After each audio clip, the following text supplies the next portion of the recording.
Kabhi Khushi Kabhi Gham is perhaps the best way to describe the events of the year 2011, as they have been. Of course, one of the biggest newsmakers of the year was the crisis in the Horn of Africa.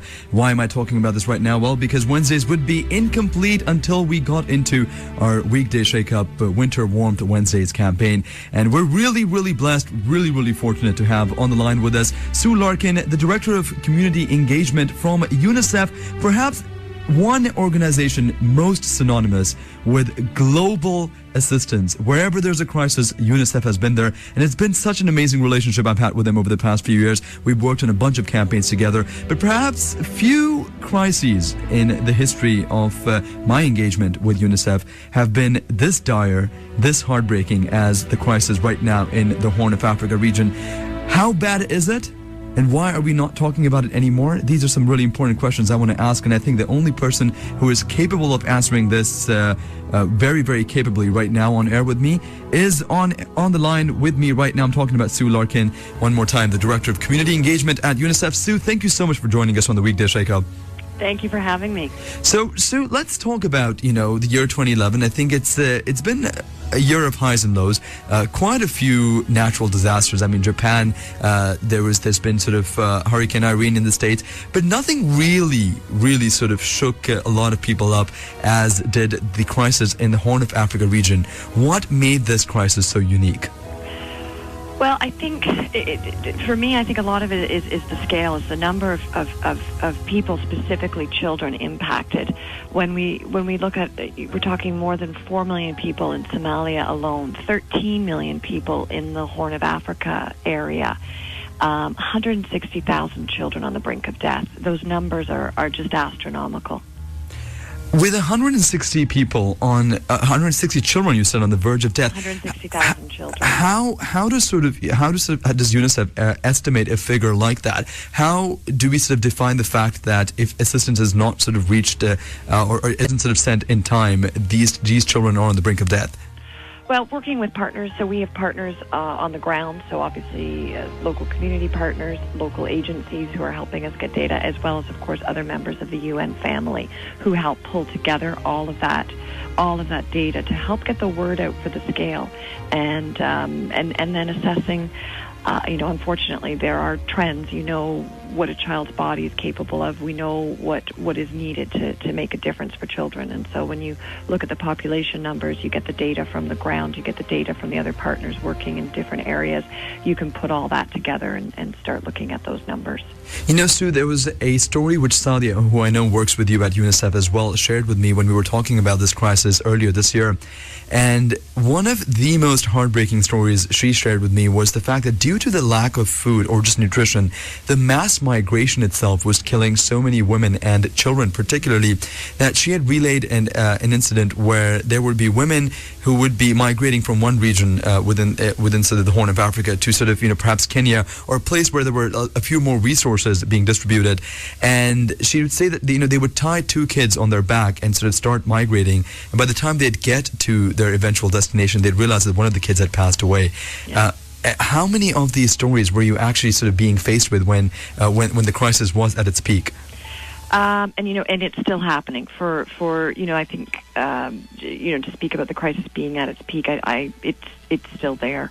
There's a trek that a lot of women and children are migrating to Dadaab, the camp in Kenya, and so at the peak, I don't know what the numbers are today, but they were seeing thousands of people coming into that camp in a day, and a lot of women and a lot of children. And you're right, what Sadia was saying is correct. A lot of children aren't making it.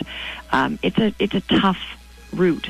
There's the nutrition issues, there's safety issues. When you have women and children traveling on their own, unfortunately, there's a lot of personal safety risk as well. There was actually a story, one of my colleagues is a Canadian actually, and he was in Dadaab for a few months in late summer and early fall working in the camp.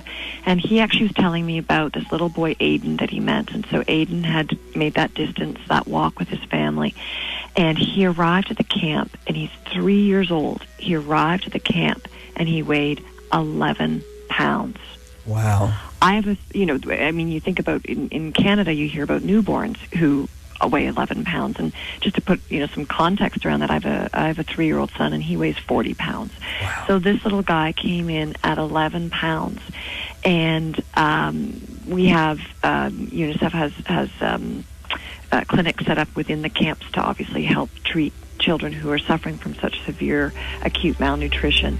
And Aiden is actually a wonderful success story, where after a month of treatment in the camp with foods such as Plumpy Nut, with therapeutic milks, with the special nutritional supplements that UNICEF is able to provide, he actually survived, and he was able to leave the clinic and go live in the camp with his family. And so there are definitely stories of tragedy, but there are also stories of such strength. And I think that's what's important to remember, is that the help is getting there, and that Canadians can make a difference and impact little children such as Aiden. That is true. Now, you personally, sort of made the trek down to Malawi, and you've seen firsthand what the impacts of the crisis are. Could you share with us some of your experiences? Yeah. So now Malawi, of course, is outside of the Horn of Africa, so it's not impacted by the famine and the food crisis that's going on in the Horn. But last summer, I traveled to Malawi and had a chance to visit some of the projects that UNICEF supports, because, of course, with UNICEF, we're in about 192 countries around the world, and so when an emergency like the Horn of Africa comes to be, we're already on the ground with positions ready to go, with our staff ready to go. But of course, we're working in countries year round, and even if it's not a time of crisis such as Horn of Africa, there's always work to be done to ensure that children have access to food, to nutrition, to health, to all of those items that are so important to them. So last summer, I was quite privileged to go to Malawi, and one of the areas that really touched me is we were at essentially a preschool is what we would call it here, but it was a safe place for kids to go who were not yet in the school system, and they could have one meal a day, and there were volunteers and a few staff there who played with the children, who interacted with the children, who did all the things we would expect from a preschool environment here. And the difference that we saw in the kids we met at this center who acted like I would expect you're used to children seeing in North America. They were laughing, they were playing, they had energy, they were engaging with each other. They just all of those activities. And then when we were visiting areas that didn't have access to a resource such as this, the difference in the energy level in the kids, in their interactions, they just seemed so quiet, and unnervingly so. If you spend time around toddlers, they're not quiet little things. They are active and energetic, and that's what you saw. And so that's for UNICEF, it's making sure that we're supporting activities that think of the whole child. So it's nutrition, these kids are getting the food that they need, but it's also the stimulation that they've got, the toys, they've got notebooks, they've got pencils, they've got activities, and they've got lots of activities that are going to help promote the mental development that they need to be having at that stage as well. That's such an amazing sort of service that you guys are providing. The fact that, it's not just about being there when there is a crisis, it's about sort of helping develop countries that need these resources continuously. I think that kind of, brings me to my next question about if the crisis is still persistent, it's still present, if the famine is still affecting people in the Horn of Africa region, why have we stopped talking about it? Well, it's interesting, and something like this interview today is very helpful because it brings it back to the forefront. A lot of it, one of the things that we try to do is get the word out to the media to help let Canadians know that crisis is still happening, and that a difference can be made by purchasing Plumpy Nut, by making a donation to support the Horn of Africa. I think, Wasim, even you might even be able to answer that question better than I can in terms of why the media isn't picking up on the story. But unfortunately, we saw a big spike in media attention around the government match, which ended in September. So that obviously drives a lot of media attention when there's a CETA match available for donations made, and as well, it's an ongoing story. there isn't necessarily a new angle to the story. It's that this is what these families are going through every day. And so you have things like the economic crisis in Europe that changes, that gets media and population and popular attention. So, the focus shifts, but that doesn't mean that the need hasn't shifted. And I think those are really important words and really powerful words to remember, that just because the media focus has shifted, it doesn't change the fact that the need hasn't changed. It's still there. It still is affecting people. How can people listening in right now make a difference? Well, especially during the holiday season, it's a time of giving. It's a time of reflection. It's a time of being grateful for what we have here as Canadians. And UNICEF has a program this holiday season, and it runs year-round, called Survival Gifts. And it's 45 different gifts that are bundled together. And these are actual objects that come off the shelf of our warehouse in Copenhagen and go straight to the field. And one of the items, which is one of my favorites, is called Plumpy Nut. And it's a therapeutic food that's essentially a peanut based, but it's packed with micronutrients that kids who are suffering from malnutrition need. And for example, for $50, that gives a child a month's worth of Plumpy Nut to help them get through that stage of acute malnutrition. And there's so many categories. There's health. So again, talking about vaccinations, which again, measles, polio, making sure that we don't see outbreaks in any country, let alone in a camp such as Dadaab in the Horn of Africa, as well as clean water, emergency, food, and health and play. So items range from $10 for a bed mat to $33,000 for a truck that helps us get the supplies out there.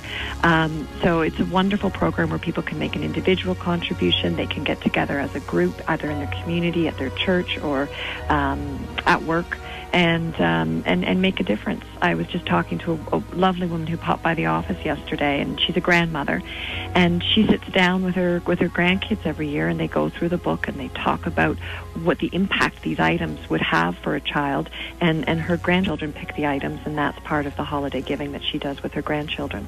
How can people donate to this wonderful cause? Just by going online to unicef.ca or www.survivalgifts.ca, and there you can make a donation. You can buy a survival gift and make a difference for a child like Aiden. I think, we talk about sort of donating so often. I think we talk about sort of, okay, you can make a massive difference with just $25 or $50 or $20 or $10 even. Yeah. But I think that, these are just words which sometimes don't convey the weight of what, $10 or $20 or $50 can do. Yeah. I think that, just sort of driving home that fact that $50 can give someone a month's worth of hope. This is just food that will help them survive. It's not a luxury. It's not an additional thing. It is just nutrition to help a child survive that one extra month. And that's what sort of is, a building block towards, maybe if they survive this month, maybe you have saved a life. Maybe, they will grow on to live a healthy life and have kids of their own. Maybe an entire sort of generation of people within Central Africa will be able to be grateful to the contributions that Canadians have made. And I think that, one, I'm really grateful for the work that you are doing and the work that UNICEF is doing around the world, but also I'm really grateful for anyone that's listening in right now who thinks that, it might just take 2 minutes and $20 of my time, but it's well invested, because there's a life out there which will thrive because I took these 2 minutes and these $20. And I'm really hoping that anyone listening in right now will just make that move. It's just unicef.ca, a simple donation. It's a secure connection, so there's no such issues of, can I use my credit card or not? I mean, UNICEF is one of the most renowned charities around the world, and I think that they know how to deal with your credit card payments, really. We do. so it's a safe mechanism. It's a short, easy, simplified route. It's just 2 minutes. It's just 20 minutes. It's the equivalent of taking perhaps 2 meals or 1 meal, depending on how lavish you eat. And it can save someone for a month. And, and if they can survive that 1 month of crucial malnutrition issues, they could really sort of go on to live a thriving life in the future. So, Sue, thank you so much. Thank you so much for joining us on the Winter Warmth. Wednesday's Thank you campaign. so much. I really appreciate it. No problem, and hopefully we'll get to speak again. Not in light of sort of another crisis. Hopefully the world can avoid more of those. But just we'd love to know what sort of UNICEF is doing in the future. Just because it's such a source of pride for all of us here when we hear about the work that Canadians are doing to help the world, essentially. Wonderful. Thank you so much, Sue. Thank you, Seem. There you go, Sue Larkin, Director of Community Engagement at UNICEF. Great work. If there's ever a need anywhere in the world, they're there. And I think that if there's anything that you think you can do to make a difference, why not? That's an important question to ask.